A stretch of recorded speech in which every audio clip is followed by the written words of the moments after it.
So, recently I made a video gushing about the first Super Mario Bros.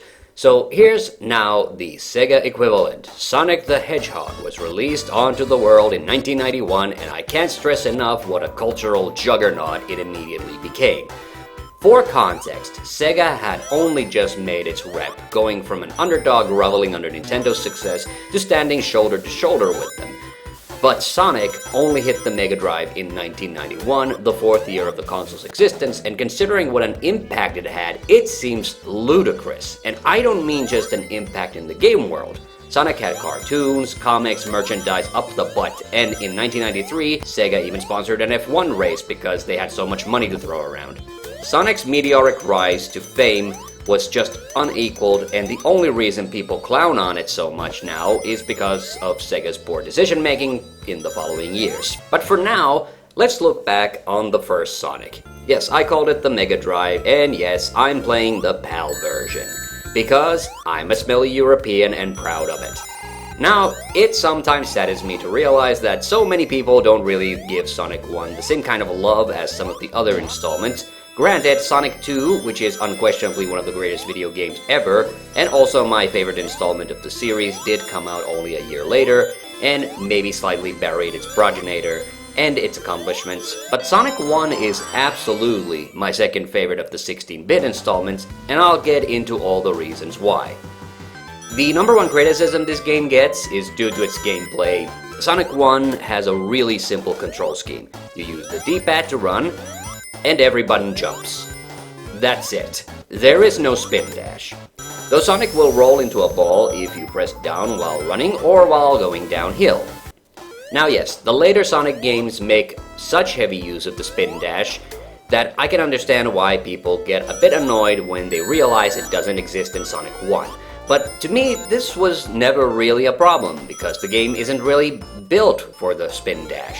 If there's a loop-de-loop or an uphill climb that you can make, you simply have to back up and pick up enough speed. The thing that I love about Sonic 1 is that it's a more honest platforming experience. Yeah, going fast is fun, and you can definitely do that in more than half the levels, but the problem with that is that it doesn't actually make for a very involved gameplay experience. It's more like riding a roller coaster. In fact, this Sonic roller coaster phenomenon, in my view, is an even bigger problem in the 3D Sonics. I'll get into how this affects each level later, but that's another reason I love this title. You can really vibe with the levels for a lot longer, whereas I feel you kinda just rush through them in all the other Sonics. The music, of course, is iconic, produced by Japanese bassist and composer Masato Nakamura, starting with that iconic theme song. In fact, ironically, Nakamura actually owns that theme, which is why Sega tends to use it sparingly in later games.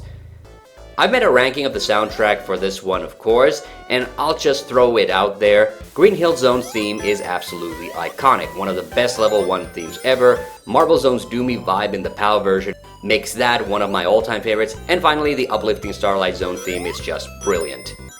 The rest of the tracks are maybe a bit vanilla, especially when compared to Nakamura's work on the second game, but the boss theme is absolutely epic. In fact, Nakamura's original demos of all the songs are on YouTube, if you want to check them out. They're actually pretty interesting.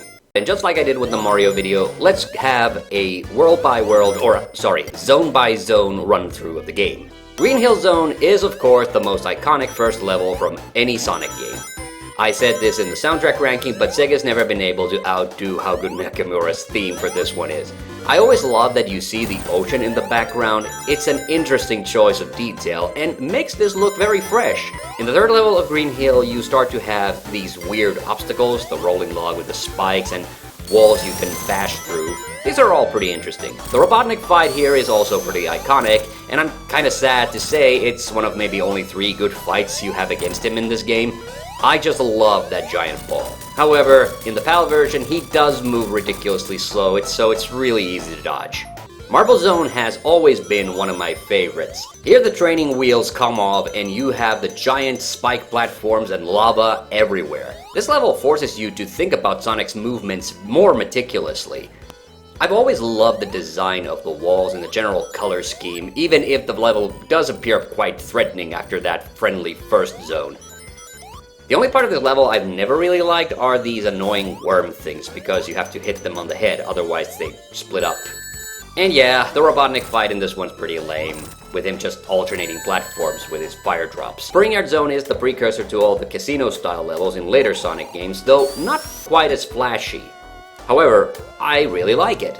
Not only are the platforming parts in this fun, but you also get to go fast in a few sections. Although the big spike balls can be pretty terrifying. The design of this one is really great. However, I don't know why, but I kinda herped the derp on the run to the boss fight and managed to kill myself multiple times here. And of course, it's time for my least favorite level in Sonic 1, the Labyrinth Zone. These levels, of course, are absolute anxiety chews, because you spend most of your time underwater, going from air bubble to prevent Sonic from drowning. It doesn't help that the level is mostly very claustrophobic with spears and spikes everywhere. But then these levels have the dopiest soundtrack of the whole game.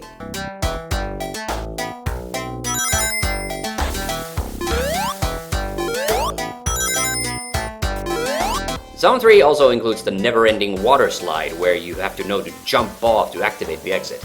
This was very confusing as a kid, and I remember being frustrated not knowing what to do in this part. These days, of course, it's a piece of cake, but considering there's literally no other part in the game that's like this almost feels like a mean prank. And of course, this contains the dumbest Robotnik fight, where you don't even fight him, he just keeps heading up. On this run, I did something I don't think I've ever done. I managed to outrun the water until I was almost at the very top. Usually, I derp around a lot harder and have to make through this part underwater.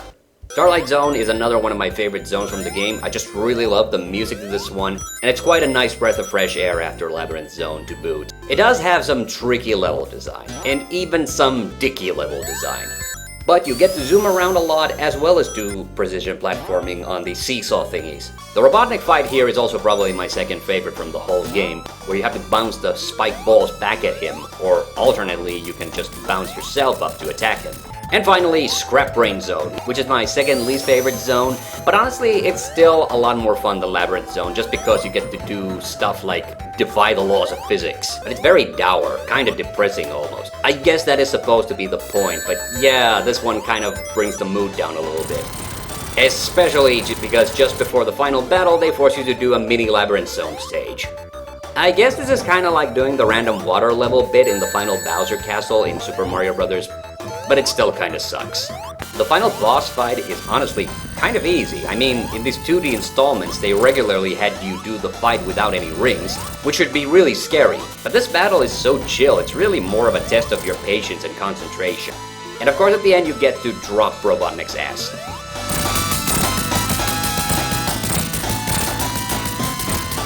Oh yeah, the Chaos Emeralds. Funny enough, on this run, I didn't seriously try to get any of them. In the first Sonic, there's only 6 emeralds, and you don't get to be Super Sonic. They're not really super essential, but you get a very slight alteration on the ending by collecting them all. And whatever emeralds you didn't get, Robotnik taunts you with at the end of the game. And I only missed one. That stings. Now this fat bastard's just making fun of me for it. Forever. And ever. And ever.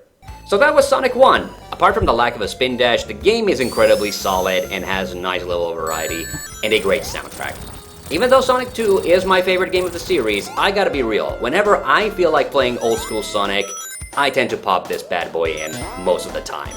So tell me, how do you feel about the first Sonic the Hedgehog? Leave those in the comments down below. I'm TheHande back in, and see you on the next one.